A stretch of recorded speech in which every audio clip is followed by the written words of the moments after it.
Can you hear me? Okay. Good day, viewers at home. My name is Samson, and I welcome you to the Let's Go podcast. The Let's Go podcast is a brainchild of Basin Sports Management. At Basin Sports Management, we not only look into podcasts, we look into talent management, sports development at the grassroots level. But for now, we are rolling out the maiden episode of the Late Go podcast. And with me tonight, I have brothers and friends who are vast in football knowledge, football analysis. They support some of the oldest clubs, and on the street, they are old cats. So when I say old cats, you know the clubs that fall into the category of old cats. Like I said earlier, my name is Samson. I support AC Milan. I've been a Milan fan since the early 2000s, and I'm still a Milan fan. So I will leave my panelists to introduce themselves one after the other before we go into the podcast proper. All right, so my name is Olubenga. I'm an Inter fan. I've been an Inter fan for about 20 years now, and I'm glad to be on this podcast. I'm hoping that we're going to have a good time.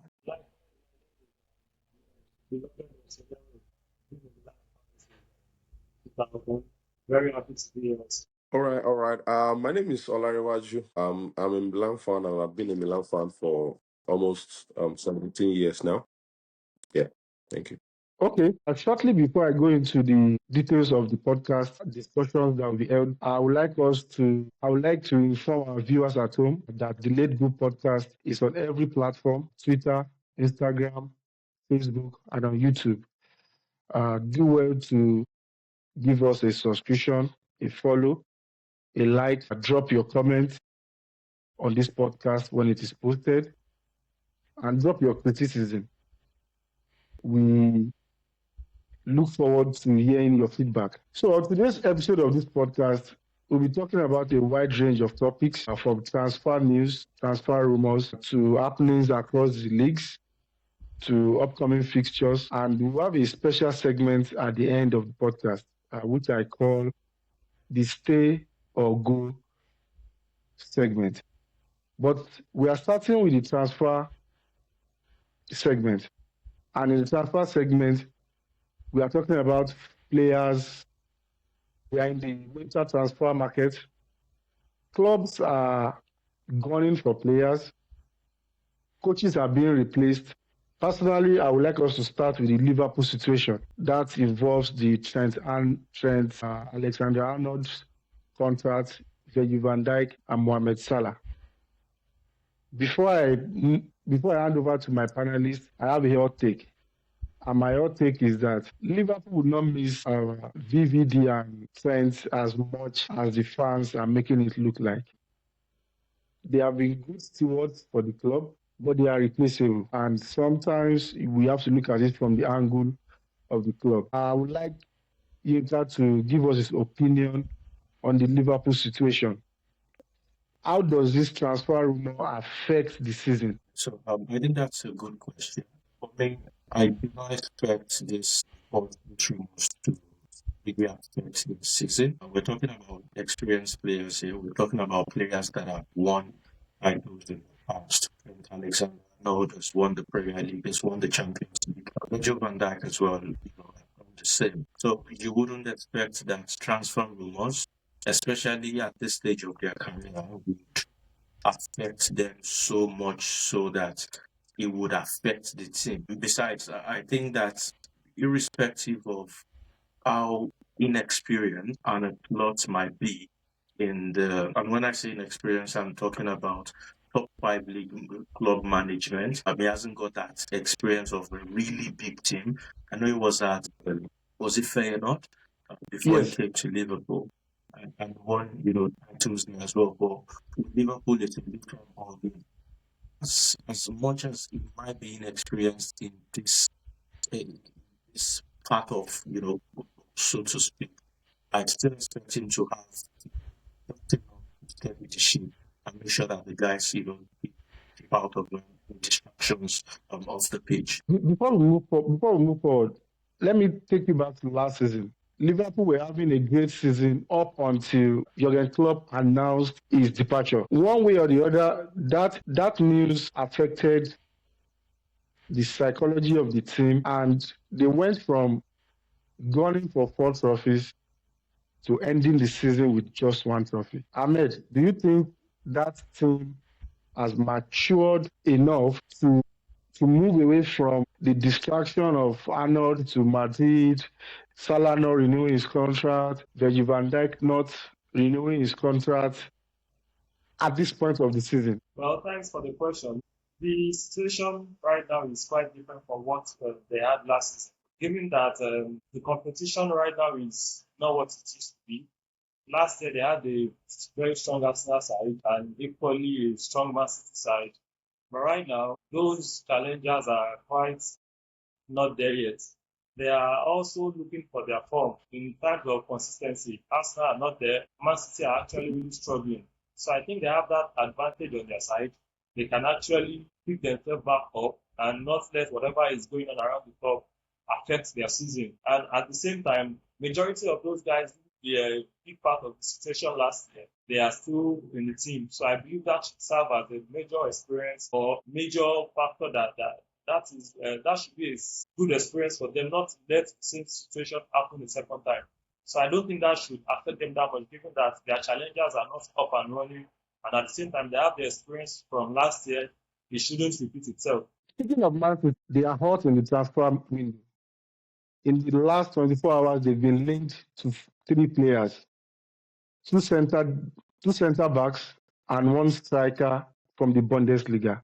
Cas, are they moving in the right direction? All right. Thank you very much, Samson. I think looking at the team, the main positions that always had the deficiency ever since the departure of Alvarez to Atletico Madrid and the injury on Rodri and the epileptic situation of the centre backs has always been the centre back position, the midfield, and a backup striker. So I think if we look at what they've gone for so far, they have been the right players for the right positions at the moment to solve a good number of their problem. Though I feel the remaining part is more on the mentality of the players, because with what they have, they shouldn't still be losing like the way they've been losing in recent time.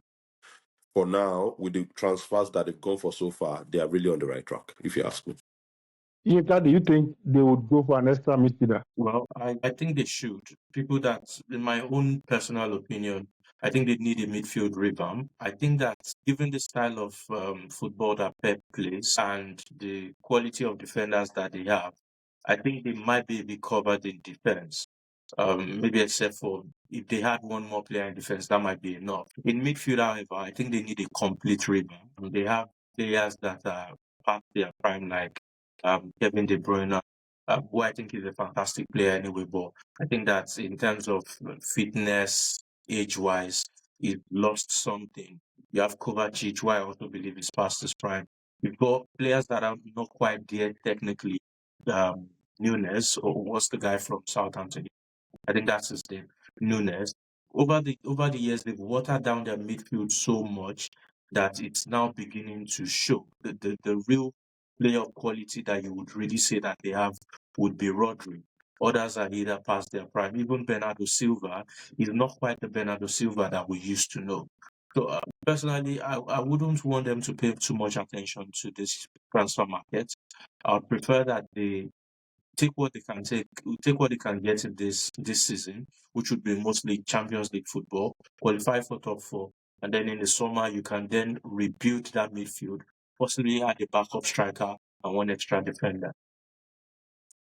Is To nobody add to concerned about the right back position for City? to add to what Yinka just said, I think the Man City situation is not something they can address just with new signings and what we. I think there is a mental block. There is this mental block they need to get over. Because if you look at the fashion at which they lost some of their games, it is not a thing of quality, or it is not a case of quality or what type of players they have. They have these mental blockers at this point. They've won just one of their last 13 games. The only win Sorry, I mean their last 13 league games. Not looking at their Yeah. last two against Leicester and sorry, I've forgotten the other team who are currently struggling. Sorry, Leicester, yes, who are currently struggling. They've won before that. They've won just one of their last 13 games. So I think just like what we have going on in AC Milan before the appointment of Conceição, the team were struggling, but a new coach came in with the same set of players. He was able to achieve first trophy in a long while by introducing some type Yeah, of Are you saying mental. we should? Are you saying we should sack Guardiola? I'm not saying we should sack Guardiola, but he needs to bring in some sort of new mentality. They need to get over whatever mental No, block no, they have well, at Ahmed, this I point. think I think Ahmed, we're saying go the straight same to the thing. I think point. we're saying the same thing, Ahmed. If you listen to what I said very well, you'll notice that I said that they should take what they can get this season. I think that they do not need any new signings. The squad that they Definitely, have I is was good only enough buttressing everything you to. said. Yes, they just need to, change something mentality wise, and then in the summer they can, go for it and then change what they need to tweak in the squad. Definitely. Should Guardiola step aside? That would be reaching too far. That would be reaching too far. How many of the managers we have at the moment can actually even look at him in the face? Even with the kind of games he's been playing in recent time. I mean, his form in recent time, though he's But not it been the must still be best. said. So sorry for cutting you short, Hans. It must still be said that the kind of form that Guardiola and his Man City team are on at the moment is relegation form. Of Any course, other of coach would course, have gotten the boots, definitely, definitely. Guardiola since is five, definitely six not any games other ago. coach. But the problem with sacking Guardiola is who do you get to replace him? That is my problem. That's why I said, I mean, who would you get to replace him? Because even anybody stepping into his shoes now is stepping into a very odd shoe. Because Exactly. whatever it is, you will be thinking in your head, if Guardiola cannot get the best out of this player, so what am I going to do? What should be my plan? Because it's going to be, I don't know. I think Guardiola should retain the job. I'm a fan of Guardiola, so you might be asking the wrong person the right question, actually. But Well, to be optimistic, I think he needs to get his heart together now and start getting the results. Else, it would fall down to that radar of being sacked if he's not careful. well, personally, I believe the squad needs a complete overhaul. Uh, Kyle Walker is no more firing on all cylinders. Guardiola is not a left back.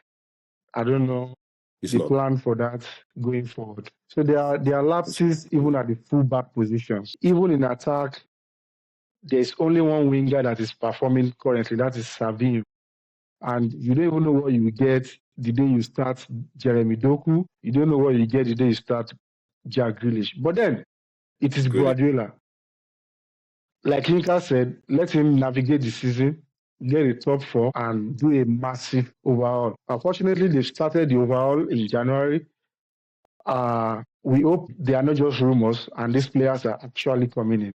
And for Guardiola to highlight a player, that means that player has been studied over a time and they are satisfied with his deliveries. Another player that is hot now is our own Forestalia. Did I pronounce it well?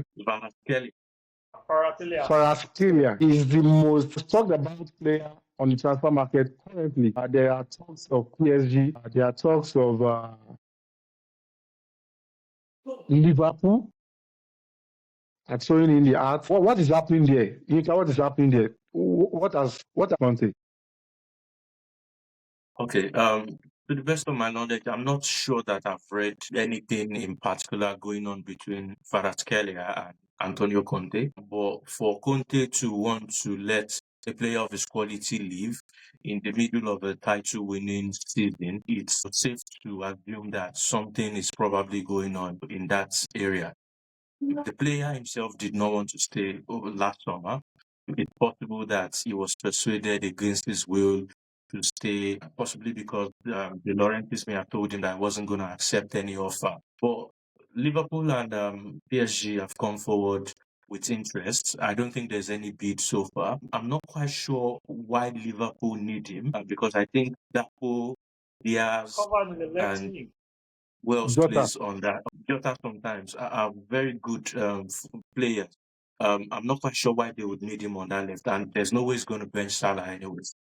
Statement signing. Well, it could be a statement signed, but in January, it doesn't really make any sense as far as I'm concerned, unless they are planning for life after this season. Obviously, with Salah potentially leaving, they want to, shuffle things around. It's possible that they may also be losing Chiesa, possibly this in this transfer window or even in the summer. Did So they they, may be planning ahead. did they ever add Chiesa? Well, Can you lose? later. Can you lose a player that Can When you the doesn't lose going what you exist? go don't out, have? No, they had him. They Well, signed him. but for PSG, I think he would do just fine at PSG. My only worry about the move is one way or another, players seem to disappear when they go to PSG. Except for people that really pay attention to the league. The league has not been doing well in terms of broadcast and what have you. Except for people that pay attention to the league and maybe watch the Champions League, it's possible that once he goes there, that might just people might Again. fans might just forget about him. and But he has we'll see. a Prince Charming to contend with in Bakola, who is also a son of the soil. So that would be difficult. Exactly, and he also has Bartola to come. But we'll see what happens. I'm more concerned about how Napoli deals with the situation than where Kvaratskhelia goes to be honest. Well, personally, at the beginning of the season, I felt Vasquez staying was a misfit. I remember we had that discussion about what position would he play. Is Conte going to be flexible to accommodate two wingers? But I believe as the month progresses, we would get more information on what have gone wrong with the relationship. But I believe if he leaves in January, Conte will most likely get a striker and a midfielder and go all out for his 3-5-2 formation. Mm. As for transfers, I think Braskelia is in a hurry. I believe a club like Man City might be interested in the summer. He is that kind of winger that Guardiola will appreciate. He's direct, What? he can Sorry, beat his sorry to man, cut you. Sorry to and he cut has you, the eye for Samson. goal. Samson, can you hear me? Oh, sorry to I can cut hear you. you. Why is Arsenal not even looking his way at this time? Because Martinelli is not. I don't reckon with Martinelli. Martinelli doesn't do justice to the. If they can What is your have him, problem with Arsenal this month? it's okay. Arsenal are not supposed Arsenal is the to only Wait, club go that after everybody different wished they could. winners. They could. What is your problem with Arsenal? Okay, okay, Let okay. these people breathe.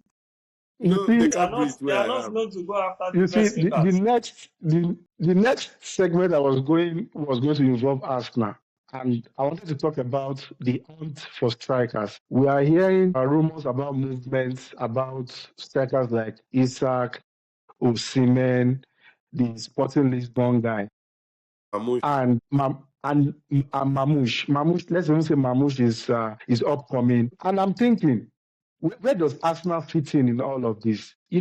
Personally, I feel I lost it this summer. They had a chance to build on something good, and they didn't do anything. And now Ateta is blaming the ball, is blaming this, blaming that. And I struggle to know the ambition of that club. But now that you've mentioned it, maybe you can share the ambition with us and what you think they would do with the striking position. Over to you, Cass. Yeah. So I've always said I said Arsenal needs the kind of not the kind of striker they have at the moment. They need a kind of striker Do they have a that striker? well they would They have if you one would who ask pretends them to now they be will one. tell you Kai Havertz is a striker. They They play will tell somebody you in the they, striking they will tell position. they Don't will miss tell it. you Gabriel Jesus is a striker.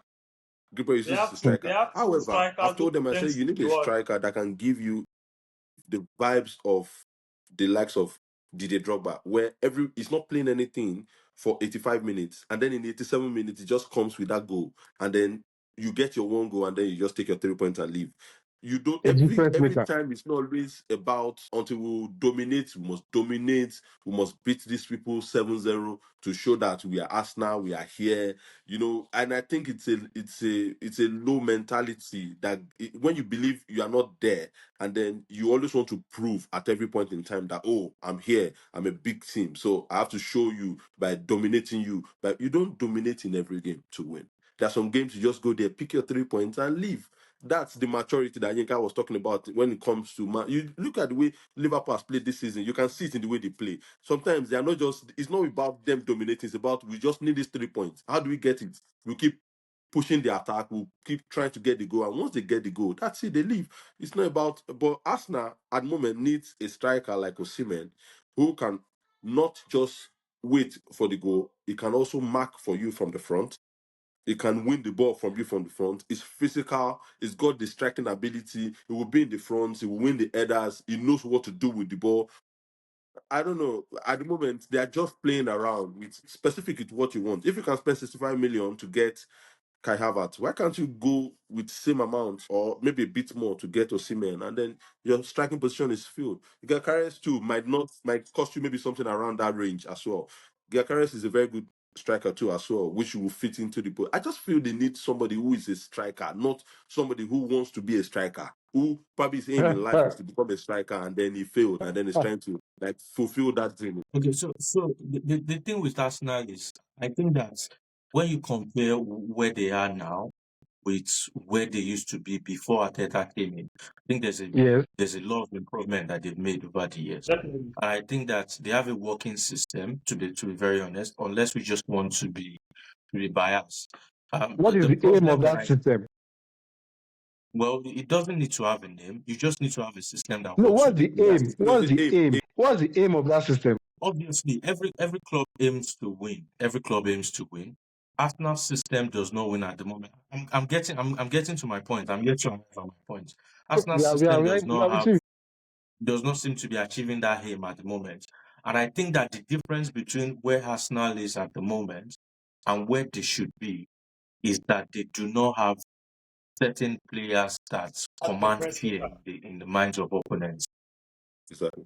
Players that make differences, that make the difference. Arsenal fans still believe that they have players like Saka, and those are the players that should make difference for them. If you look at all the big teams, all of the big teams that I can think of, say except for maybe Manchester United and one or two other big teams, every big team That's in not a Europe big at the team. moment. Liverpool has Salah. What is it called? Manchester City has Haaland. Even Chelsea, maybe because they're rebuilding, they do not have those players, but they still have what's his name? Cole Palmer. They still have Cole Palmer. AC Milan has Rafael. Real Madrid has Vinicius Jr. Mbappe. Yes, teams have players that once you know that you're facing them, you're already worried before even stepping, on the pitch. But Arsenal does not Are you have this looking difference down maker. on Saka? Is Saka not a difference maker? I think that Saka is a good player. I just don't think that is the player that you want to depend on to lead you towards titles. It's not that player. And I totally disagree with going after players like Gyökeres, because regardless of how well they are doing at their current club, I think that when you take the step up to a bigger club, it's a different ballgame. And with where Arsenal is at the moment, you can't afford to take that gamble. So you need someone that has done it at a big club.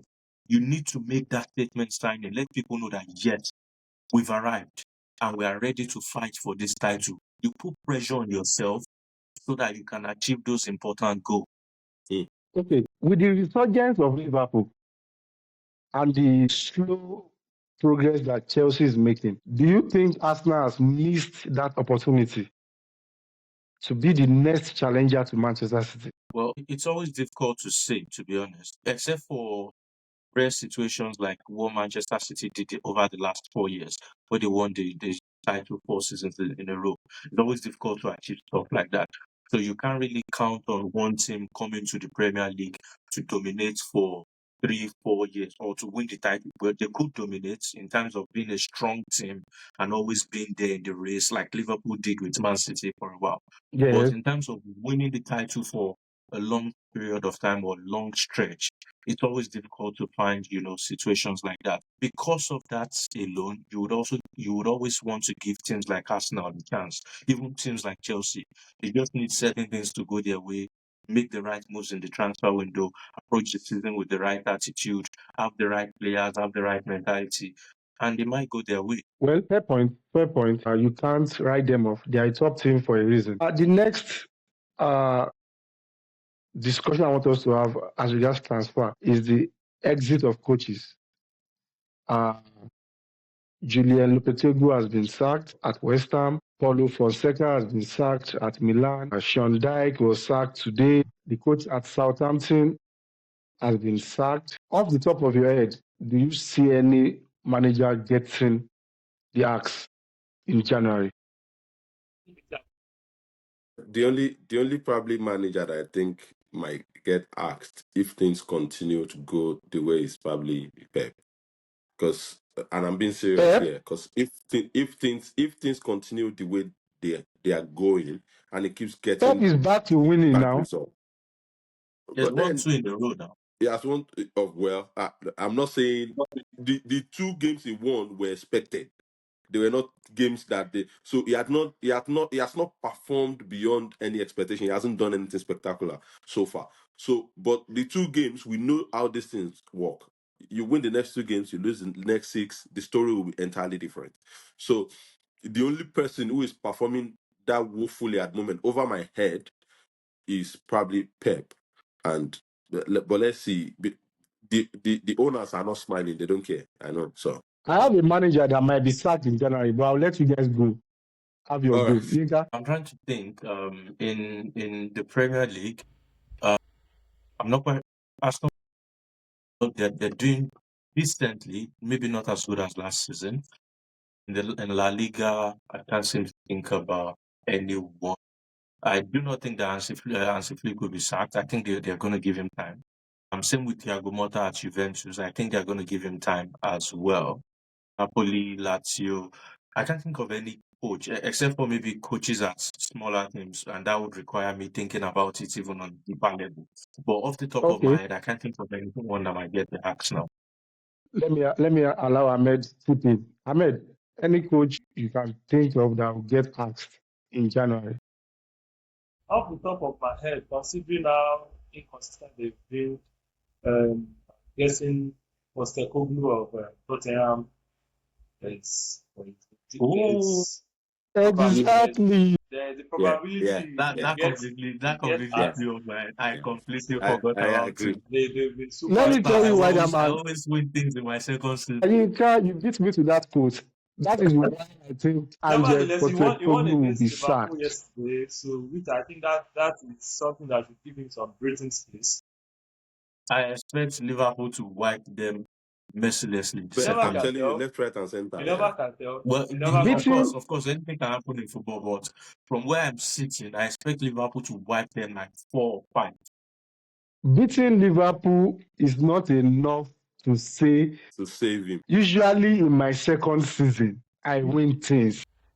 Well, to be fair, You know you what said it before that silverware game. You said it does? earlier in the season. You know what silverware People just does don't get out everywhere in today. the world, especially in a team like Tottenham, who finds that as a rare commodity. If he eventually I think goes he's on buying time with that to win, statement. statement does not matter. What actually matters is what is happening on the field of play.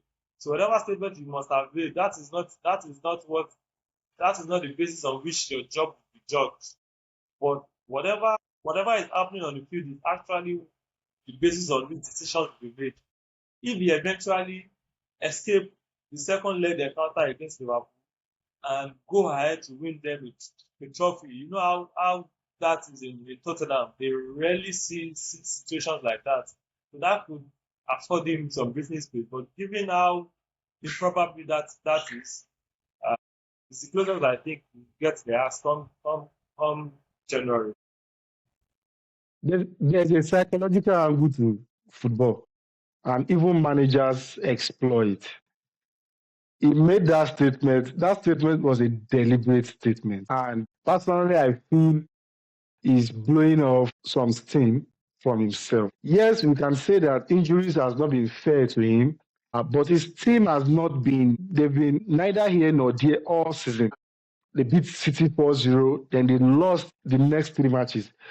Mm-hmm. I don't expect him to be go through in the second leg. I don't expect him. But if for whatever reason it makes it to the final, I still don't expect him to beat Newcastle. Let's assume Newcastle makes it to the final. But then this is football. Milan Yeah, won the Super thank Cup against all odds. you. So the god of Conceição can do it for Yeah. Postecoglou. That's the Moving on to Italy, there are talks of Rashford to Milan. There is Fratesi to Roma. At least those are the two hot transfers currently in the Italian scene. Napoli is also trying to pick Casadei from Chelsea. I don't know this English romance that Napoli is developing. Personally, I feel is from a tactical point of view. English players are very athletic, they are fit, and they fit well in our league. I believe that is why Conte is interested in English players. It has worked for Milan to an extent. But Rashford to Milan, Fratesi to Roma. Yeah, so I'll begin with Rashford to Milan. Not quite sure I understand the rationale behind that move. Because if you would ask me what position Milan needs players the most, I would say it might be midfield. I think that they've overworked Fofana and Reinders a lot this season. A lot. And I know that Benacer just returned, but you can't really count on a player that has gotten injured several times over the last few years. So it's possible that he might still return to where he's come from. So I think that they should be focusing more on getting a midfielder to alternate, playing time with those two. But I also want to try to understand why they're going for Rashford. Rashford plays best on the left when he comes in from the left. Milan has a very fantastic player on that wing, Rafa Leao. It's hard to see Rashford benching him. If the idea is to play Rashford as a main striker, I've never really seen it work that much. That's, as far as his career is concerned. He hasn't really excelled as a main striker consistently. So I'm not sure why Milan would want to do that as well. So it's a bit confusing as to why, they're making that move. But for Fratesi to Roma desperately needs players. Fratesi obviously wants to leave Inter for more playing time. Napoli are also credited with interest for Inter that I know would most likely not want to sell to Napoli, even though they are better placed financially to get him. So Inter, I'm not quite is sure how there that's going to now. We just have to wait and see. is there a player in Roma you would take, Papa? I like Kone, to be very honest, You although I are a, don't you see are it a happening. thief. You are a thief. No, I like Kone. I don't think that Roma would let him go. you don't My like He's lie. the only Cristante. one that I can think of for now. Sorry, You don't like Cristante. what did you say? Chrysanthus. You don't want Cristante. What about Paredes? Be Kone or no one else. Kone or cash. Give us 45 million cash, or you give us Kone plus some money. Then we can do business. Well, I have a theory for the Rashford to Milan move, at least tactically, but I will let Charles hear his own opinion on those two transfers. Then Ahmed will speak before I deliver my theory on why I believe Rashford might be useful for Milan. I've always had concerns with strikers that mostly like to play from the wings. They call themselves strikers, but they like to play, and that's the problem that Mbappe is also having in Madrid at the moment. He wants to play from the wing, but then he has to play from the middle. And we need, if you see the few games that Conceição has actually taken over, I think the only difference I've seen so far, the major difference has been the level of discipline in the team. Everybody's working hard. Everybody's actually putting in their best. So far. So far, yeah. However, bringing in a So player far is important. who has a PTSD. similar attitude as Rafael Leao, I'm a bit concerned because Rafael Leao can be lackadaisical on that wing. If he on his day, he will be very lackadaisical on that wing. Once he loses the ball, he doesn't care what happens again. He's just walking. With what's his name? All Rashford has things been are doing passed in away. United. No, with what Rashford has been doing in United recently, he has been mirroring exactly what Leao is doing in Milan.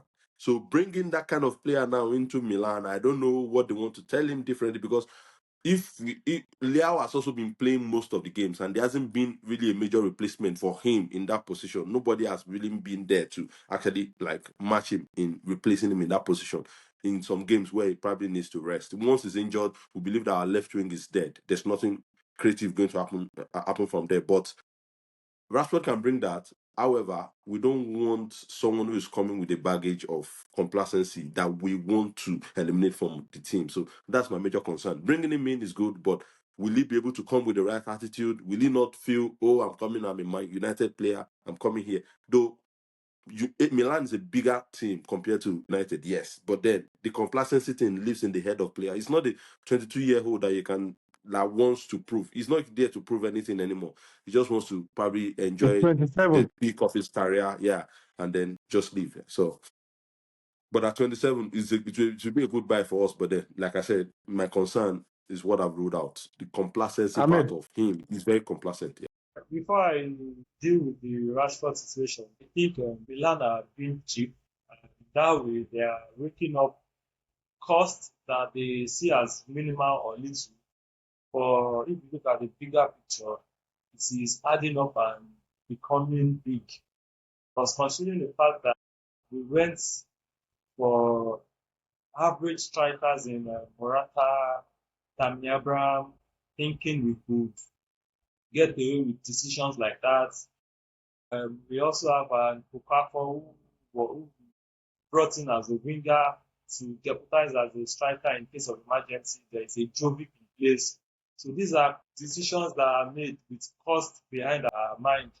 But in the long run, now we see that they are not really giving us what we want. We are trying to throw Rashford into the mix. But if taking these funds that we've spent on these average strikers that went for players like Osimhen, who we saw as costly and expensive, instead we would have getting a better return for our spending compared to what we're getting from the bunch of Jovics, the bunch of Moratas. So now that we are here, I think they are trying to salvage the situation by bringing in a Rashford. They make a statement, and the statement was that they are looking for a striker who can also play on the wing. So they were linked to Colomboani of PSG, and more recently they are linked to Rashford. So I think they are looking at the bigger picture. We've seen Milan on days where Rafael is not available. We really find it hard to create any chance. The more recent example is the game against Juventus. Yeah, when we talk of that game, all we can make mention of is the mentality, the fighting spirit. Nothing in terms of quality. There was little close to nothing as far as chance creation is concerned. We won the yeah, game via a penalty and an unlucky home goal on the part of Kati. So those are things that we experience when Leao is not available, as much as he tends to be inconsistent. So they see Rashford as an alternative, but this Leao is not available. And secondly, can jeopardize as a striker. And we've seen Leao more recently playing centrally as a second striker, so to say. I think that could afford Rashford the chance to drift to the left wing, like what we have in Madrid with Mbappe and Vinicius Junior. So there's every possibility it might work, but at the same time, is that a permanent solution? Is that what we should be looking at in the process of things? So I would leave the professionals over in Milanello to judge on that. But I think he would come with his pace is good for Serie A. He should be able to win us one or two games, but I don't think he will the difference maker they actually need. And talking of Fratesi, currently he's been complaining about his game time with Inter. Trust me, there is no way he's going to bench any of Mkhitaryan, Alanoglu and Barella. Even Zelinski, who was a starter in Napoli, is finding that to get consistent game time. So I'm not sure Fratesi is of that quality I understand if he gets more game time than he's currently getting, but but I not still believe they should keep him. definitely Inter are not trying to train him. I think Inter actually wants to keep him. It's just Fratesi who is threatening to leave if I'm not mistaken. He's one Inter are not planning to sell. He's the one who is threatening to leave, and which has raised the links to teams like Roma. I think I Well, saw something about Napoli recently too. So but I believe he would get consistent game time with Roma, given that Pellegrini is not what he used to be. And yes, they have a Kone who is doing very well, but he will definitely get a better game time with Roma compared to Inter. But can they afford to Okay, pay what mm, Inter is asking for? okay. Later, Akan Çalhanoğlu is injured presently. I It don't know the extent of his doesn't look injury. any serious. It looks like a Okay. precautionary. Does that afford Fratesi any increase in game time? Definitely, it would Okay. move on the pecking order, but I believe the first stop is Aslani or Zelensky, considering the position Çalhanoğlu plays.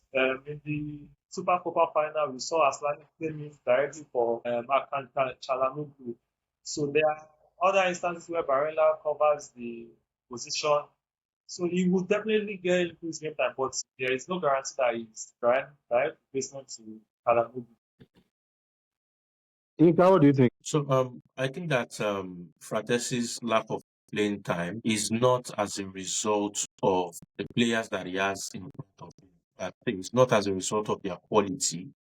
It is more as a result of their style of play and the style of play that the coach wants the team to play. Inzaghi wants to play a possession style football where players are interchangeable in terms of their possession.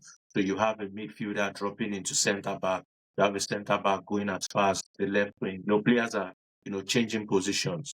And I think that the first 11 that Inter has is such that those players are well drilled in that system, that they really understand what they need to do, where they need to be, and how they need to play.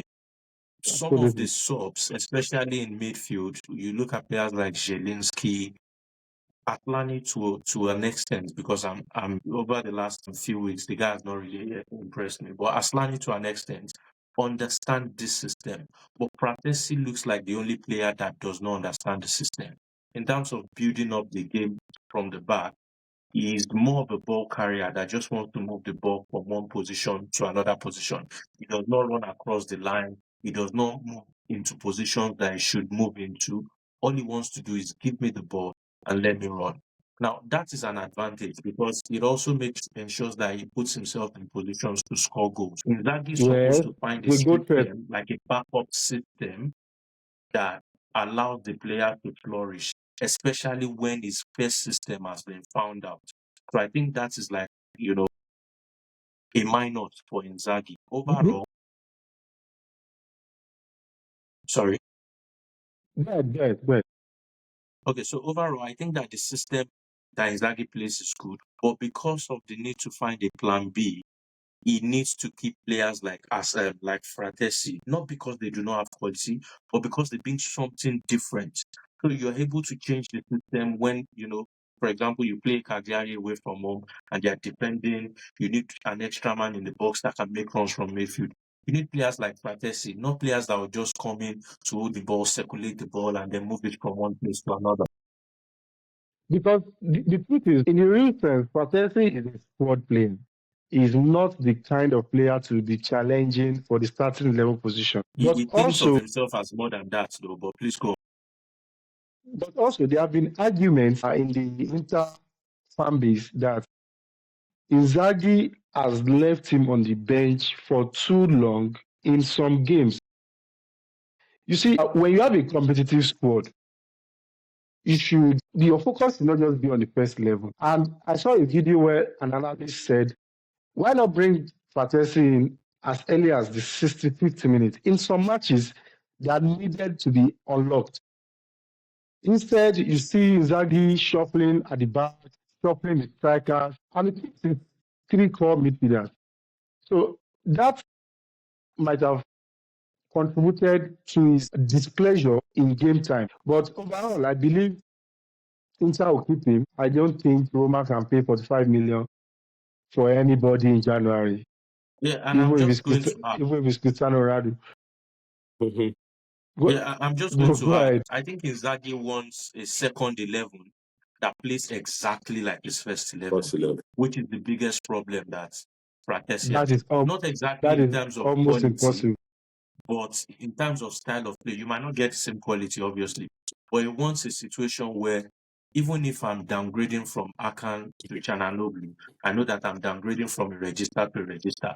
If I'm removing a Mkhitaryan and bringing a Zielinski in, I know that they can offer something similar in terms of style of play. But the difference between Barella and Pratesi is like day and night. Barella Yeah, over the years have learned to control the game. It used to be like fantasy to a large extent too. Whereas learned to control the game, fantasy is very different. Which brings So I us think to he'll leave in the question summer Fratesi's unless Inter gets quality. 45 million. But the only club that can pay 45 million at the moment would be Napoli and possibly Premier League clubs. finally on this Inter and Fratesi issue, Inter, I just want to pick your brain. Do you ever see Zielinski as register? No, one of the games that he played register was probably one of the worst defensive performances that we've had this season.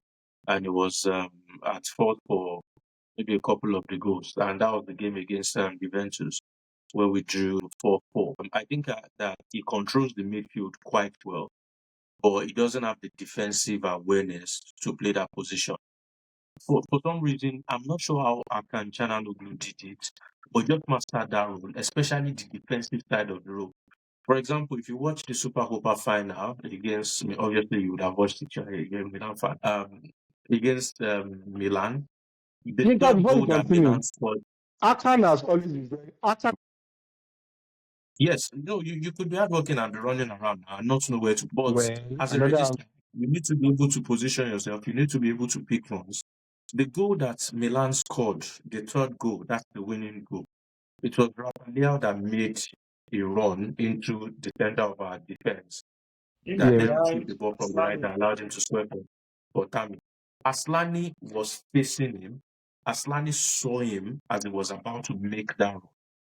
Aslani looked back, and before he knew it, Rafael had, passed through him. Akancha would never have allowed that to happen, even if he was going to commit a foul. Players make mistakes, but that is the kind of defensive awareness that I expect from registers. Zielinski does not have that as well. Same with Aslani. So I'm hoping that maybe in the summer Inter can get a Ricky, or is it Ricky from Torino? That would be my ideal backup for Akan.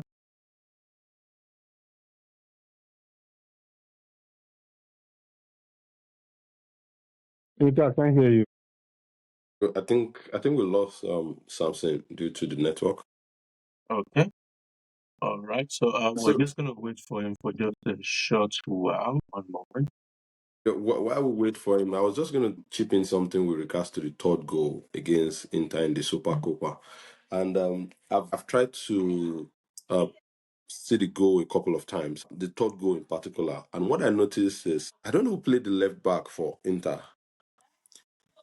There was a distraction because the person who was actually mostly would have been in the best position to mark Rafael when Aslani lost the opportunity to track him down was the left back.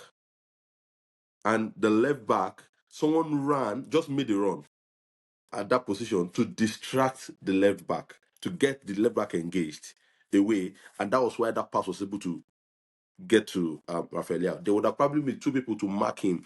And I keep saying the person who actually did the goal was that person that made that run, because that run really left that position open for the pass. If not, they would have, because just a slight distraction there, I know Rafael would have probably done something entirely different. So I still think that run should have been prevented by Aslani. Aslani, I I agree. think he messed up a lot. He messed up a lot. I can't remember who was at left back. I don't know if DiMarco finished that match or Carlos Augusto was the one that finished, because I'm trying to even forget everything about that game, to be very honest. But Augusto. I don't know if Bastoni was still. I know Carlos Augusto came on. I'm not quite sure who he came on for, if it was Bastoni Augusto came or on for DiMarco. DiMarco. But that goal would have been prevented if there was just a sensible midfielder to pick that Rafael run. Because without that Rafael run, that goal would not have come by at all. But Well, I agree with because you. I Rafinha feel was everybody should positioned take a fair upwards, share of made the whole he made the run blame. towards But I was the just Of looking at course. when I saw throwing, the replay of that game, I just said which no. ruled out The Bastoni. left back, the And person. another reason why I was blaming him, that's not planning that is because it was very obvious that the Inter players were tired from the 60th minute or thereabout. For Yeah. some reason, Inter expended a lot of energy against Atalanta in the semi-final, because Atalanta, plays this high energy, pressing, running football, and you have to match them or even be better than them if you want to beat them. So for us to be able to beat them in that semi-final, and because we used our first 11 as well, we used a lot of energy. And this is not to say that Milan did not use energy against Juventus, because coming back from behind, requires a lot of A lot of energy, yeah, mental extra energy. toughness and energy. But somehow Inter were not able to manage their energy levels in that final. From the 60th minute, it was very obvious that those players were completely gone, and they were just trying to see out the match as best as they could. So I was expecting Milan to equalize. When Milan equalized, I was not even surprised. I was hoping that the game would get to penalties, even though I knew we were going to lose on penalties because we do not really have many good penalty takers. But it would have been better if we lost on penalties than the way we lost that game.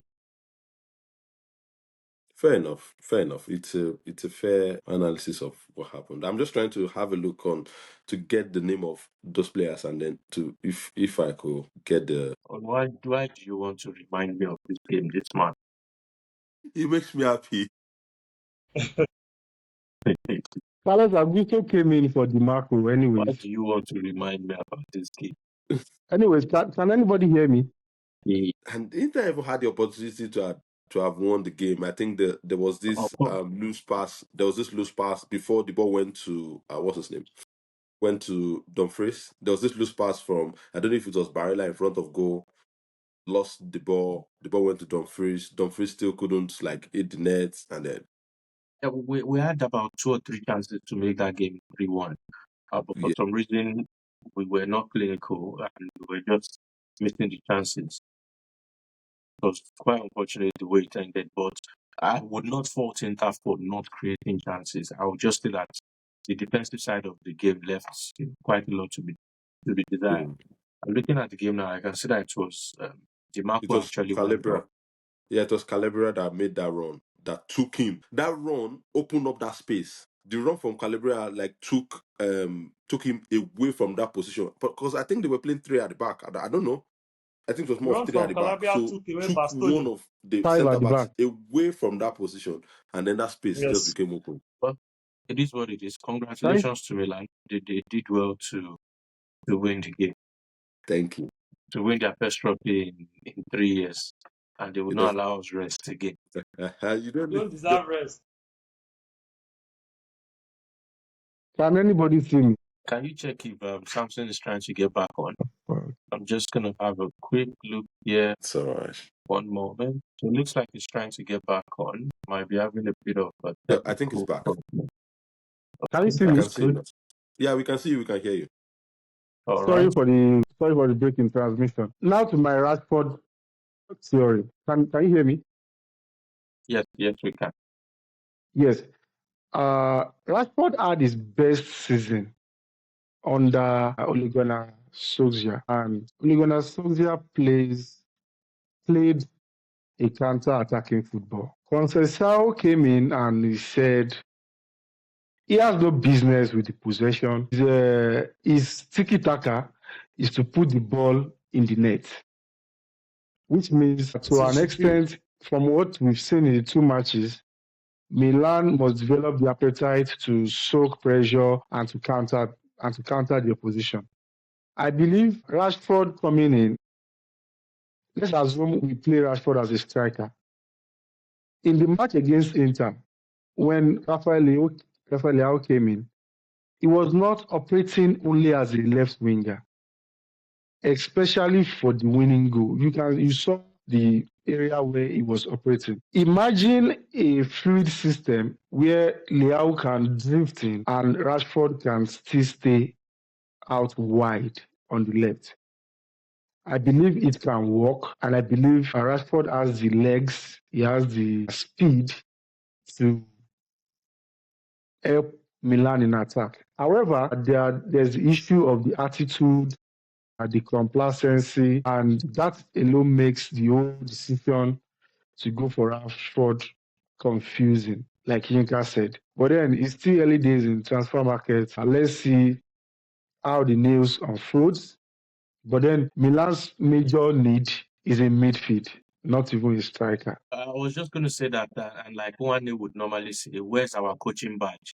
So we allow the guy to come, we let the coach do his thing, we'll see how it works out. We do not have coaching badge, we can only analyze. Of And we course, are we here do to not have criticize coaching those badge. Okay, badges. that ends up the transfer segment. Now we'll go into happenings across the league, across the top leagues.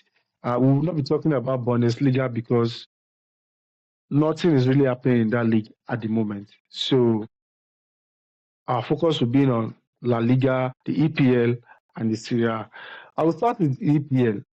Currently in the top four of the EPL, there's one stranger in that top four, and it's Nottingham Forest. What is Nuno Santos Espirito feeding these Santo. guys? They they go out for like 5, 6 matches now. They are unbeaten for like 5 matches, and every match they just grind out the result. It has been a 8 back to back. Yinka, what vibe are they giving you? To be very honest, it's difficult to say. I'm not sure where they found the motivation from, but I would just like to point out that Nuno Espirito Santo is not a stranger to situations like this. Although this might be a bit of a Different. high, this might be a bit of more quality in terms of output.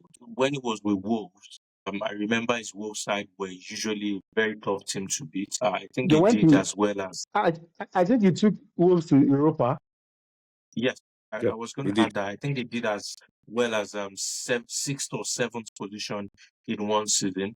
So he's not a stranger to getting teams to perform above expectation, so to speak. It's just that when you talk about performing above expectation for teams like Nottingham Forest, you would normally expect, you mid-table finish for them because normally these are teams that are expected to fight, the relegation battle with the likes of Leicester, Everton, and the like. So when they are performing above expectation, it should normally be maybe 15th place to 10th place.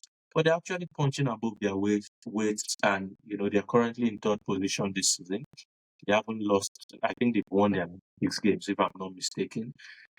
Chris Wood, who is one of the so-called veterans or retirees, that players that people do not even consider when we mention top fighters, is now performing, firing on all cylinders. So I'm interested to know what he tells those boys. For the sake of football and because everybody loves the fairy tale story, I would love to see them in Champions League. I think it's still difficult to say if they would make it. But I would love to see them in Champions League. I know they would suffer a lot for it next summer because we've seen this play out too You many want to times. sack Pep. You want to sack Pep. This one that you want Mhm. Nottingham Forest in Champions. You sure want to sack Pep. Anyways, No, everybody loves a fairy tale story. at And the at the what at better the at fairy the tale risk story of would who? you get? Well, anybody that snoozes will definitely lose. So Definitely, I if agree. Pep Ah, snoozes, he's most likely going to lose out. well, Getting the well, top four, getting the fourth top spot shouldn't be on the basis of is Pep or is Alex or is this or is no. It should be on the basis of what did your players do on the field of play. How are they getting the Simple as results? What that. results are they getting? It's as simple as that. Like I said, I'm a fan of Pep, but if he doesn't play well, anybody that plays well should get in the position.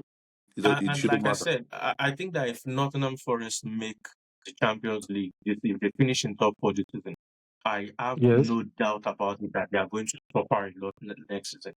A But lot. we've seen this play out too many times. Aston Villa is suffering because of that additional competition. You have Newcastle. Bologna in Italy also suffering. Girona in Spain also not doing particularly well, except for rare cases like Atalanta where they've managed to make Champions League and somehow they've still been able to keep their project going. I Mm. do not expect that they will do it, but I'll still love to see them in Champions League. They've won the Champions League twice in their history, so who's to say that they shouldn't qualify Back to again? back. Yeah.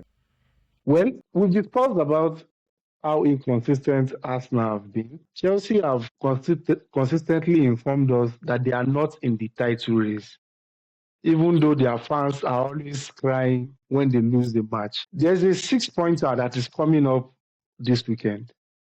Liverpool versus Nottingham Forest. Do you see Nottingham Forest pulling a rabbit out of the hat? Liverpool will be coming for a revenge. You remember the loss. I think what Nottingham Forest is doing is they are beating those they should beat. they are not taking chance. Yes, they've been able to do a bit of upset here and there. Beat. If you are sloppy against them, they will beat you. They are not the kind of team you play against. However, Liverpool are away. Oh. it doesn't matter. I don't care. It doesn't matter. It's not a function of Forest are where Liverpool unbeaten. is. Forest are unbeaten in the last 3 matches at home. I know. Not I know even they're a draw. unbeaten. They've won. I know. Yeah, they've won but against The who? last 3 matches. That should be the question. Well, However, you are playing against one of the best team in the league. The one of the best team in the league at the moment is Liverpool. You cannot approach Liverpool the same way you'd approach any other team. You understand what I'm trying to say? The way they press, the way they will counter you, the way they will try to run you over, their style of play is totally different. I don't think there's any other team in the league that plays that same style of game at the moment. So they should be very so, careful. so, They so should be a Liverpool watchful. win. I think a Liverpool should. It might be a narrow win, probably 2-1 to Liverpool, but then Liverpool will win. Inter, you agree? Well, I would say I would give Nottingham Forest a higher chance of causing an upset. And my reason is because Liverpool have played the Carabao, the EFL Cup semi-finals just yesterday. I think they will have maybe 3 days of training, maybe 1 day of rest before facing a Nottingham Forest that hasn't played in maybe about a week at home. Highly motivated Nottingham Forest side. The Nottingham Forest obviously know how to beat Liverpool, going by um, what they've done this season. Also going by what they've done about 2 or 3 seasons ago. I'm just saying that Nottingham Forest, because I remember Nottingham Forest defeating Liverpool apart from this season, so I just needed to quickly check. Nottingham Forest defeated Liverpool in 2022 as well on their home ground.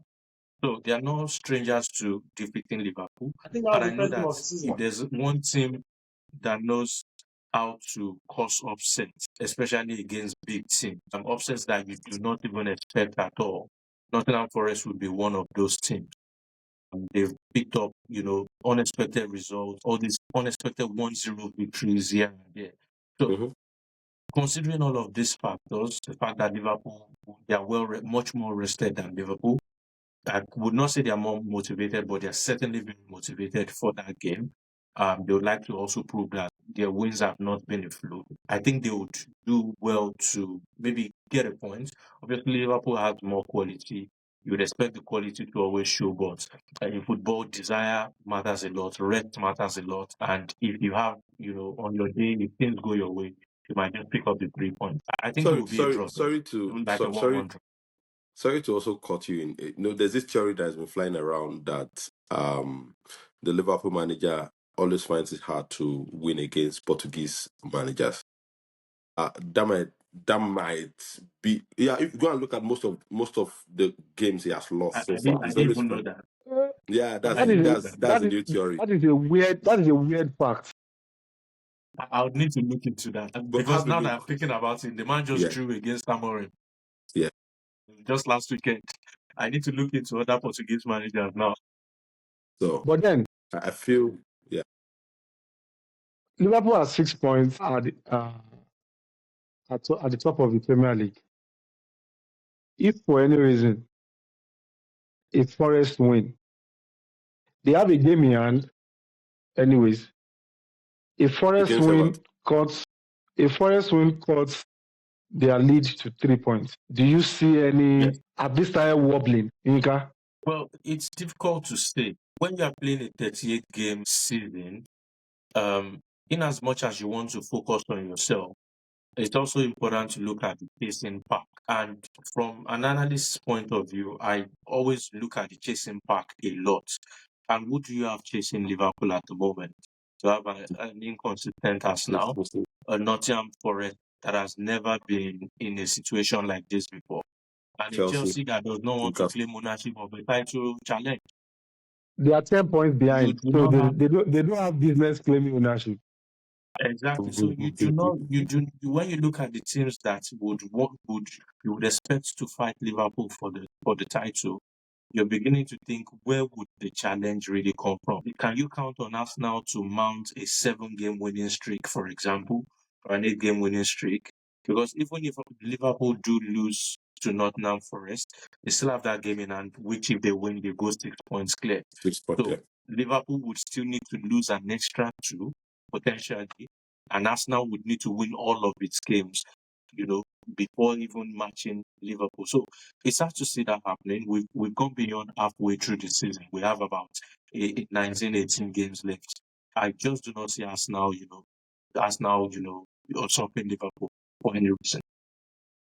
Fair point. City have won back-to-back games. This weekend, they are away at Brentford. Cars, can we say City are back? Do you expect a win? Well, for the sake of Pep's job, I think a win would be everything in his head at the moment. Whatever it is that he wants to think of should be anything that will make the team win. However, I still don't feel they are back yet. They've played against very terrible teams, 2 terrible teams, and they've won. So it's hard to say that if they're back or not. However, I expect them to put up a good fight. I expect them to give in their best to win. However, Brentford, they're very good attacking side as well. They are less concerned about what happens in their defense, but they're very good attacking side. So it's going to be a very They close can stay game your as white. well. Pardon? I said Brentford can stay your white. Yeah, they can. The relationship between Boamo and the other guy at the moment is really, the partnership is really working very Wissa. well. And and Wissa is getting them a lot of goals. So if Man City plays the eye line they play in the defense, those guys are fast. They can stain their white, like you said, and a lot of terrible things can happen. So I think Pep should try his best to win in that game. So I would say it's a both team to score. Both teams will get a goal, but then I don't know where's probably going to go at the end of the day. But it's going to be a high scoring game. You are throwing in a bonus for our punters. Both teams to score. Nice one. Let's go straight to La Liga, where Carlo Ancelotti, the Don, after all the noise and Ula Baloo is getting sacked, Mbappe is not performing, who is the penalty taker? Madrid sits 5 points ahead of Barca. Is it They are 5 points? looking Yeah, Yes. 5 points. 5 points, yes. 5 points ahead of Barca, 2 points behind Atletico Madrid, 2 points ahead of Atletico Madrid, who have a game in Atletico Madrid hand. with 1 game. How do you consider the challenger here? Is it Atletico Madrid? Is it Barcelona? Well, for those that know me personally, my opinion on Barcelona is very clear. I do not think that they would challenge for the title this season. If they end up challenging, it will most likely be because Atleti have not lived up to expectation. I think the title race this season will be between Atleti and Real Madrid. Real Madrid, because of the obvious quality that they've got, and because they're defending champions, they've also got experience both on the bench and in the squad. Atleti, because it just looks like everything is falling in line for them. I also think that they've got a very deep squad, even though I think that they Deep ride squad, their yes. luck. They're reading their luck a lot this season. They leave it late. They leave it very late before picking up wins.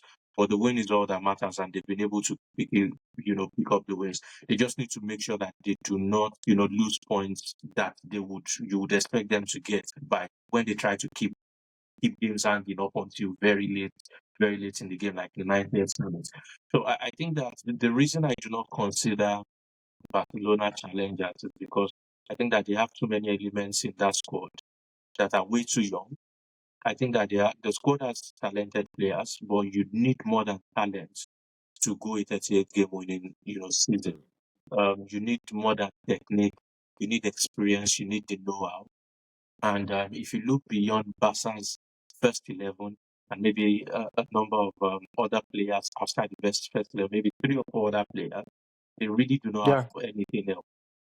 It's hard to say. It's hard to point out any player that you can rely on outside of those first 13 or 14 players. And you need more than that, especially when you are playing in more than one competition. There are games where they would need to rest players. There are games where injuries might kick in. We don't even know what's going to happen with the Dani Olmo and Paul Victor situation as the team. They might not even have to, they might not even get to use them for the rest of the season. I do not consider And Barca challengers for this those two moment. are part of the Let's talk 14 about players that you Real Madrid, mentioned. and they are part of those 14 players. Exactly. So that leaves them with a starting level and young players. Just one. Exactly. Well, Akas, in addition to your response, there's an El Clasico final that is coming up in 3 days' time from now in the Super Cup. Mm-hmm. We remember what happened at the last El Clasico. Madrid were whitewashed. What side do you see the pendulum swinging this time? I've had to learn over the years that you don't judge a Classico by form. You don't judge a Classico by who has been playing well, who is not playing well, who do we have. It's a different ball game entirely when it comes to the Classico. The players come in all pumped up. They want to put in their 100% because it's at some point in time during my lifetime, it was one of the most watched game in the world. There's still that hype flying around, people still carry on with that belief. Even the players still carry on with that belief. However, at the moment, the Madrid team, even though they are picking up, they're trying to, put in their best, they are still not there. They are not where we expect them to be. We thought the introduction of Mbappe would change a whole lot of things about the game, and then Are there we will be more. are we over expecting? Are you sure we're not over I don't. expecting? I don't think It's we're over just Mbappe expecting. that has been added. But then the team without Mbappe was very close to perfect before. So I don't now think so. no. So when I say being perfect in terms of the likes of Rodrigo would give you 100%. These guys are players that they're always hungry. Even when they are playing for the biggest team in the world, they know their positions are not. No, I want to hear you. You want to say I something? think Madrid have been perfect in terms of mentality. In terms of squad depth, Ancelotti has had to cut and join for over the last 2-3 seasons. There was a season he didn't have Dani Cavaya at all at right back. He was switching between Vasquez and Nacho at right back. Recently, he has been playing Camavinga at left back. So, if you come to the defense of that team, I think we are over expecting. The attack compensates for the defense, but I think we are over expecting. But Yeah, even in the I present, think it's easy to okay, look at that attack and say, oh, this team is a very stacked squad and all of that. And that's true. But if you look at their defense, they've had to deal with a lot. Over the past 2 seasons, for example, they've lost Militao for almost 1 season. I think he's out again. And mm-hmm. David Alaba has been out for almost 2 years, or God knows how long. Danny Carvajal was out for quite a long. They had to bring in this boy from Asensio from their youth team. They had to quickly bring him up to speed, and that guy has played more games than he probably expected to play, this season.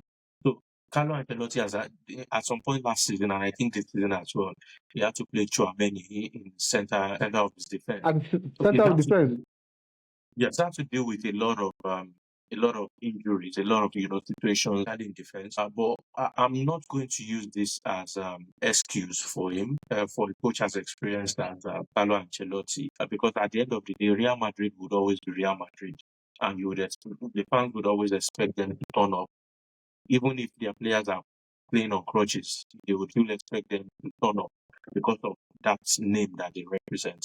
So the Real Madrid versus Barcelona game in the Super Copa, to be very honest, I am not sure what to expect. On one hand, I think that the system that Barcelona plays is the perfect, would I say, kryptonite for Real Madrid in terms of that possession tiki-taka style has a way of always weakening Real Madrid, regardless of how strong they are at any point. But Real Madrid have to play at 200% to be able to beat that system.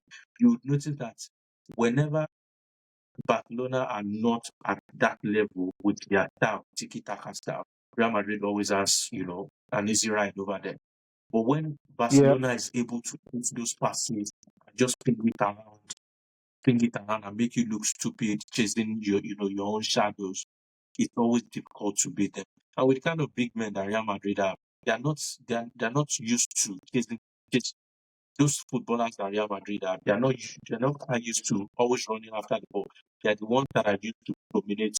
So whenever Barca takes that thing from them, that power that they usually have from them, usually weakens them. So I'm not quite sure what version of Barcelona we'll see on Sunday. I think it's on Sunday.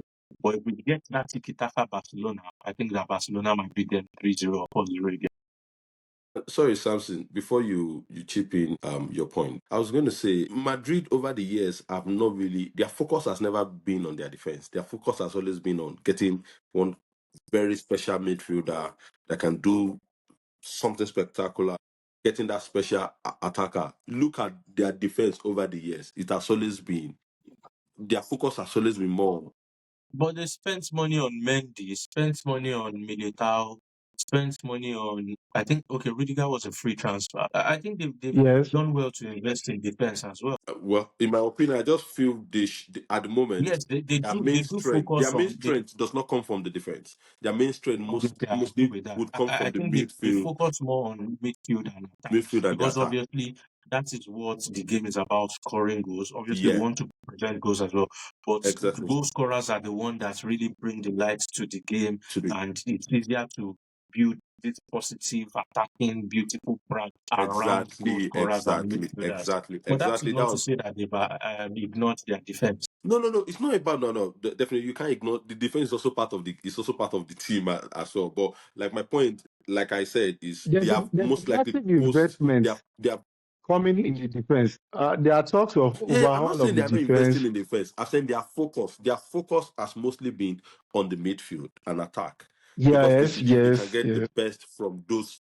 Yeah. So, but it's like Yinka said, it's hard to say this is how the game is. If it depends on, I think winning or losing the game depends mostly on Barcelona. If they come in with their style of play, which is the tiki taka, holding on to the ball, they will most likely beat Madrid. But once they are not able to connect the passes, so if Camavinga is not playing on the wing and is playing in the DM and is able to probably disconnect a couple of passes, they probably would mostly lose the game. So it's all on Barcelona, if you ask me.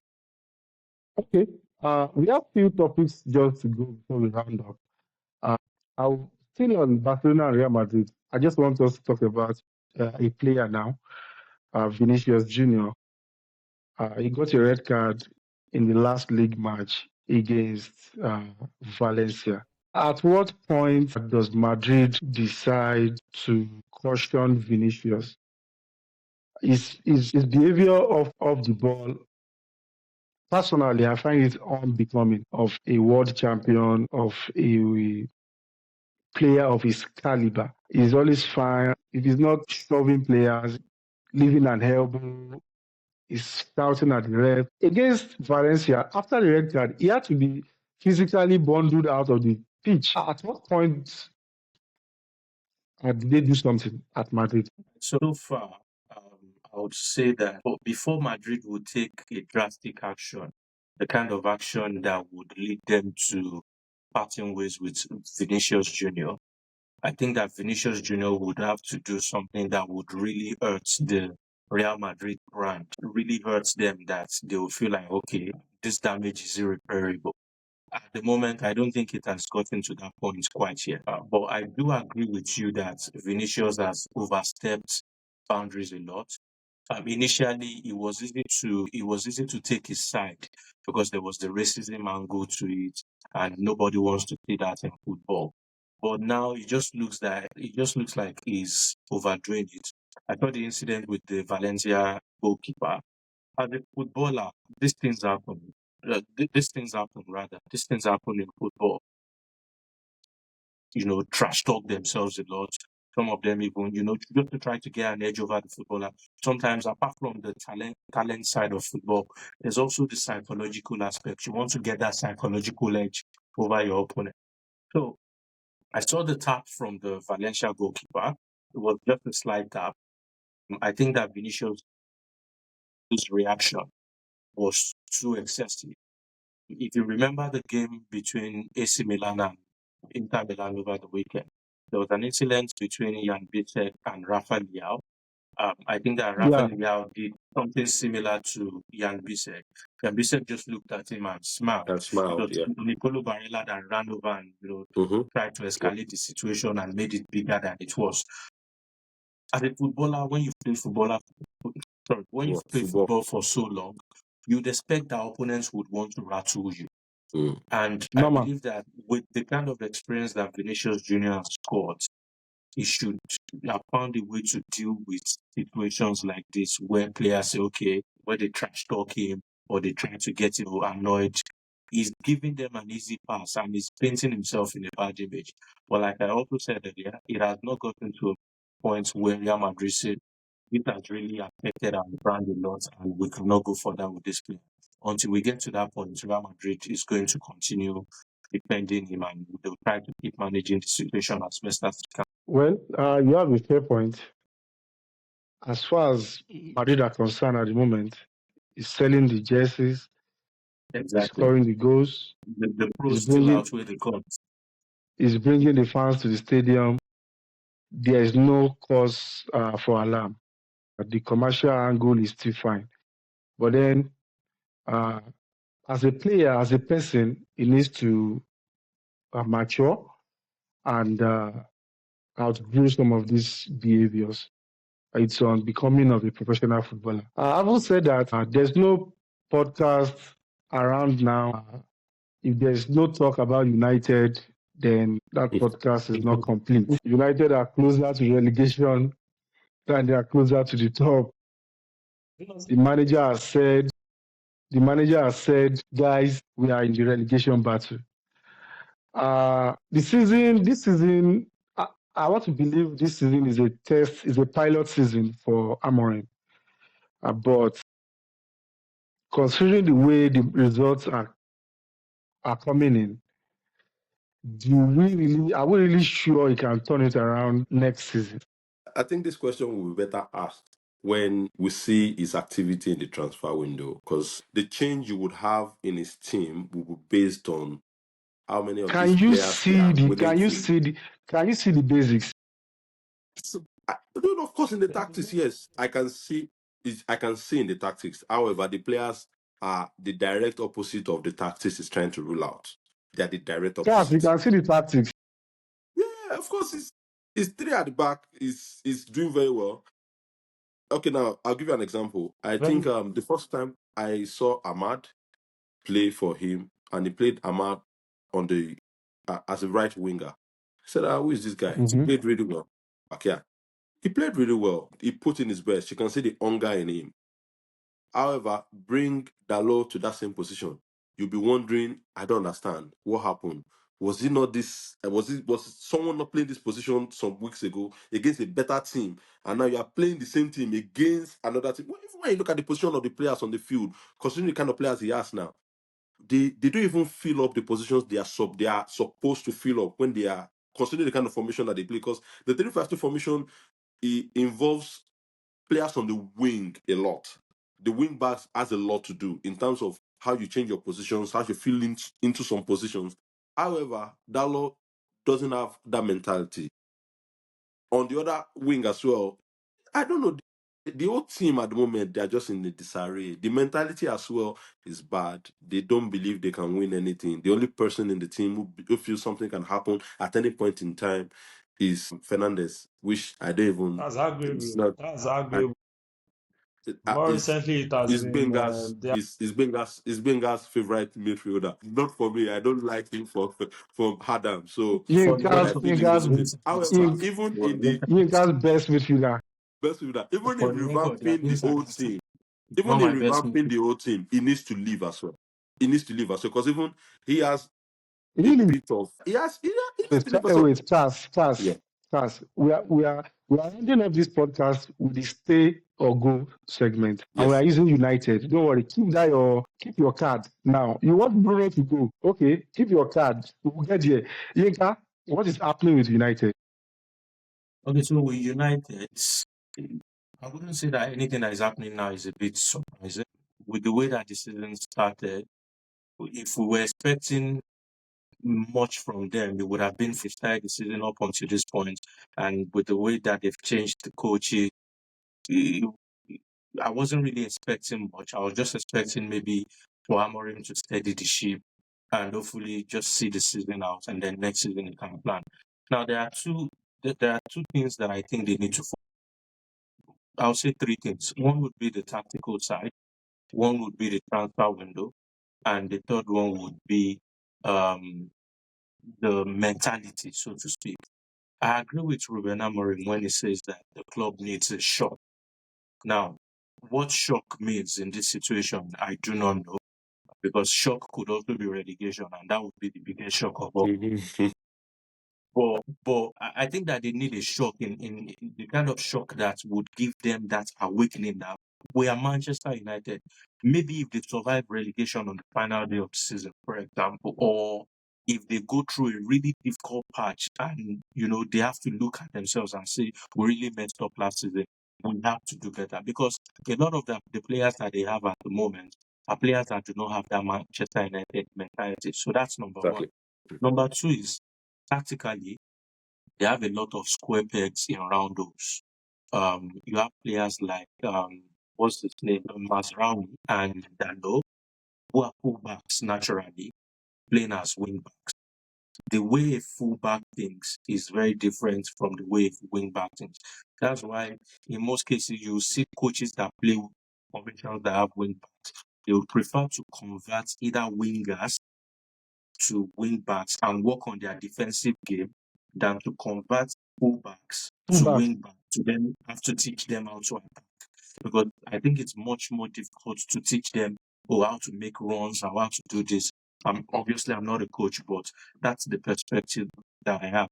And when you see someone like Ahmad, just like Cass said earlier, when you see someone like Ahmad playing as a wingback for Manchester United, he runs that flank, I wouldn't say perfectly, but runs that flank way better than a player like Dalo. And I think that the difference between them is because one is much more attack-minded, the other one is very defensive, much more defensive-minded because he's a fullback. So it's easier to tell the attack-minded players and say, okay, your right-sided back is going to defend for you. You just need to make such movements, than it is to tell it Dalo and say, oh, you have to make this run, you have to invert this run, you have to do this, you have to do that. It's much more difficult. Now, the third is the transfer window. How United, want to react in the summer transfer window is what I do not understand. Already this season is right up. I hope that they get their acts together. I've always had problems with Manchester United in the transfer window because they seem to always go for popular choices and not really the choices that would fit into their system. With Amorim, I hope he knows what he's doing, and I hope that there's a clear chain of command to say, okay, I am the coach, this is what I need. I need someone who is the sporting director to get me those players that I need. Okay, our last segment, that is the stay or go. So I'll mention the player. We are using the United squad. I'll mention the player. We'll start from Yinka to Cass to Ahmed. You just tell me if the player should stay in the summer or should go. Are we ready? Yes. So I'm going to start with Andre Onana. Stay or go? Can I explain? No. Oh no. Okay. You have. Okay. You have 30 just saying seconds. stay on Google. We are not considering transfer budget or anything. Okay. You have 30 seconds to explain, but you tell me whether they are staying or going. Okay, so I think that Onana can stay. In what capacity she stays, what I do not know. Whether as a backup goalkeeper or as the first choice goalkeeper. But I think that a lot of their problems, even though they've made it look like it's the main source of their problems, other people are much more responsible. That's Onana, stay or go? Onana should go. You wouldn't know the ability of probably their second choice keeper. I don't know who because you wouldn't know how good the second choice keeper of that guy. I think that guy that guy considered from. But the thing is, he has just played in one game. We have seen Onana do worse. We have seen Onana do worse. It can't be worse than this. It cannot be. There's nothing that can be worse than this. They have seen the worst of the worst. So there's nothing special. So it could be that the defense is poor then. It If all could be the that. keepers are But conceding, then I don't think you buy Yinka, you 50 have million. collected your 50 million. Oh. Yinka, you have That's collected what I'm your 50 saying. million. That's what I'm saying. You This cannot pay PR 50 you are million running. and keep the player on the bench. I'm not running PR for Onana. I don't think it's a world class goalkeeper. But as a second choice goalkeeper, it might be useful for Man United. 50 That's all. million for a second choice goalkeeper, I don't think it's a right Who is going to buy him? financially. You have to consider Saudi that. Arabia. Saudi Arabia will buy it. Ahmed. Time up. 30 So seconds. two Onana stays, one Onana to go. Not bad. Next player I'm going to mention is Harry Maguire. Who is going first? Yinka is going first. Why do I always have to go first? Okay, Ahmed, let's start from you this time. Why? And you are telling me that they will not relegate. We're not talking about whether players should stay as starters. We're just saying they should stay at the club. But it's funny how you Well, guys are arranging the team from the bench. I'm surprised. We should focus on the starting 11 first. You're sleeping on the bench. that's Maguire. He should go. See, the thing is, Man U don't need a player with those kind of skill in terms of their mentality, in terms of okay, let's ask this question. Will you even keep Maguire on an Inter Milan bench? No. So why should you want Man U to have Maguire? Who? I'm going to give my reasons for wanting. I'm going to agree with Ahmed. I think that Maguire should stay as a squad player. My reason is that for teams to do well, especially for big teams to do well, you need a considerable contingent of home-based players. Players that understand what it means to go to a Wolverhampton Wanderers away to go and pick up points, or players that know what it means to go to a Stoke City. And I think that number one, Man United need quite a number of English players. And I'm not just saying they should recruit players just because they are English quality players. But given the experience that Maguire has, the fact that he's English, the fact that he's also been at the club for a long time, he can always provide. And because we often talk about what players do on the field, we do not talk about what they do in the dressing room, the effect that they have in the dressing room.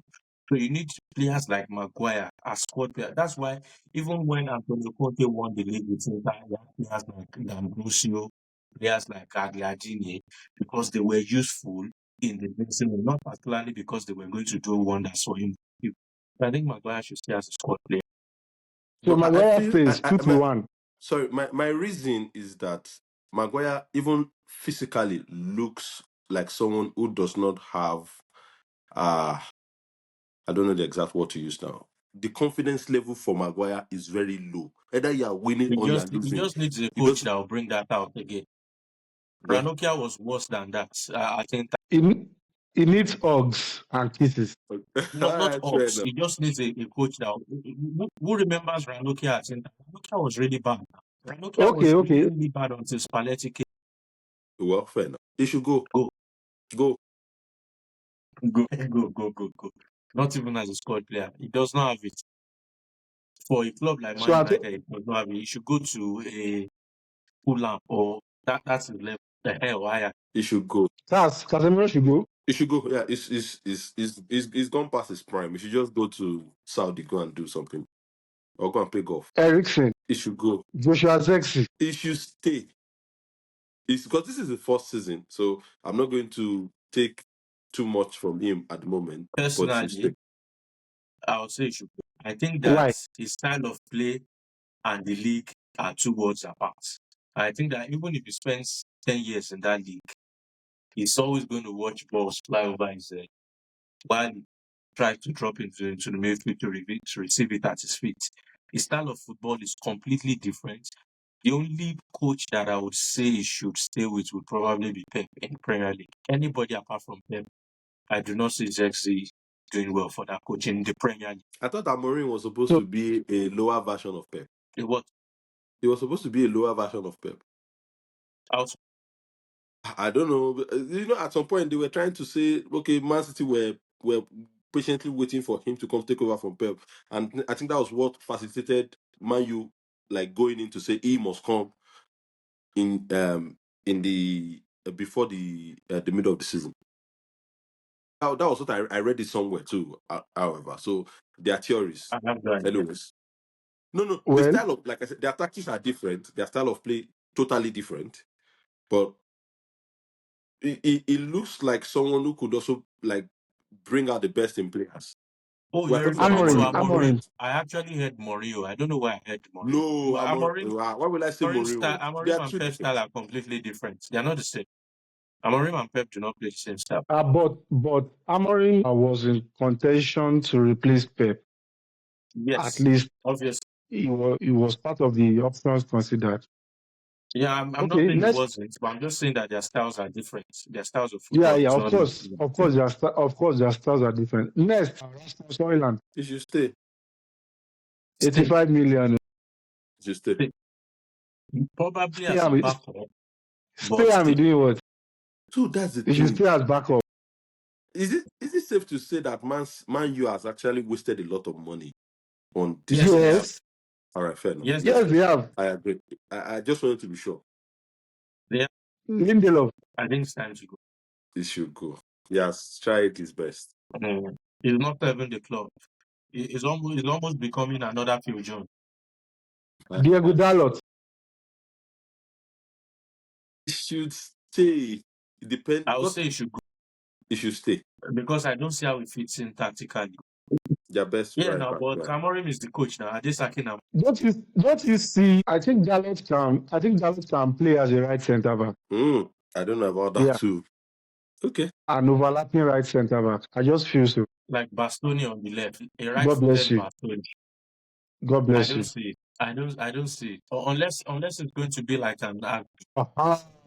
Uh-huh. Or I don't know. So two people says Dalot should stay. Yinka says Dalot should go. Yeah, I think it's Mazraoui. good. Mazari should stay.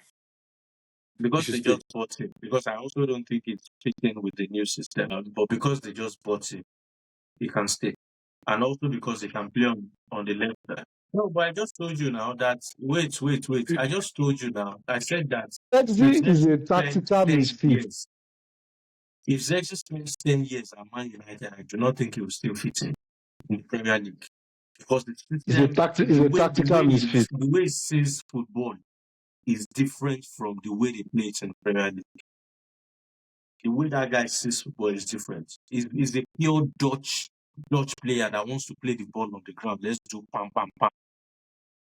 Okay. Bruno Fernandes. Obviously, stay. I mean, we've thrown Casemiro away. We've thrown Eriksen away. What about So Ugarte? Ugarte should stay. Ganacho. Squad player. You think Ganacho is not good enough to start? He might be good enough in future. Maybe in future because I think he's still just 22 or 23. So maybe in future, but for now, he doesn't have what it takes to be starting for a club like United. Ahmad definitely stays, right? Sure, Could be many. he's English. I don't think he's special though. Just my take. He's still very young as well. So, and if he's doing this at this stage, we don't know what he will develop to become. Well, No. Lisandro Martinez. Stay. Why? I actually That guy think is he's not. one of That the guy is serious not defenders. tactically. But you need players that have fight in them. I think it's probably if you count 3 to 5 players in that squad that have fight, he will be one of them. Well, because he's Argentine. Yeah, he has fight in him, but he's not up there. It's not up there. Well, I don't know. He might stay as a squad player, but He could. he can be useful in the back three too. I agree. Is there another player I've not mentioned? The Elite. He should be deleted. The elite should be deleted. He has no business at that club. He should go to Ajax or Feyenoord. Well, personally, I think he can still stay sharp. One more position. In what position? Centre back. They did have something, but I don't know what is. I don't know if it's a spiritual problem or something. What of Bayern? What happened at Bayern? Towards the end of his career at Bayern. Eric Dyer was benching delete at Bayern. That's how bad it was for him. Eric Dyer. There's one United defender that must definitely go. Tyler Malacia, what was his name? Is it Tyrell Malacia? Yeah, that guy has not played any match. I don't think I'm that not sure what environment is. happened to the guy. I don't know if he was kidnapped or he fell sick or something. He just disappeared. Well, he was depressed. He just disappeared for almost one season and then came back. I did nothing happened. Yeah, I don't think he has a business in the club. He should leave. I believe we've covered most of the United players, and we can agree that the club requires a shock. I don't know to what extent Amorim will be back in the transfer market. I believe United will rely a lot on buying and selling first to buy. I don't know how deep their connections are in the Middle East, where they can ship some of these players. Chelsea did that effectively last season, shipped a lot of players to the Middle East. I don't know if United have that kind of connection because I don't see any top European club paying huge amounts for United players, considering the salary they are on. I haven't said that. Who's that? No, they will sell. They will sell it to Minor. Kobe Minor is still young. Yeah, yes. Yeah, that's if they are pressed to sell. But then I don't think they would sell their crown jewels. They will discard players which are expected. But a lot will be desired. A lot will be seen at the end of the season. Thank you guys for the session. I appreciate you for joining in. For our listeners, for our viewers, thank you for the patience and for staying to this time with us. Like I said at the beginning, we are on every platform: YouTube, Twitter, Facebook, Instagram, the Let's Go podcast. Aside from the podcast, you can follow us for news, for breaking news, for transfer news, while we develop other areas of the Basin Sports Management Group. Thank you, and I say bye-bye to everybody. Bye, everyone. Bye-bye.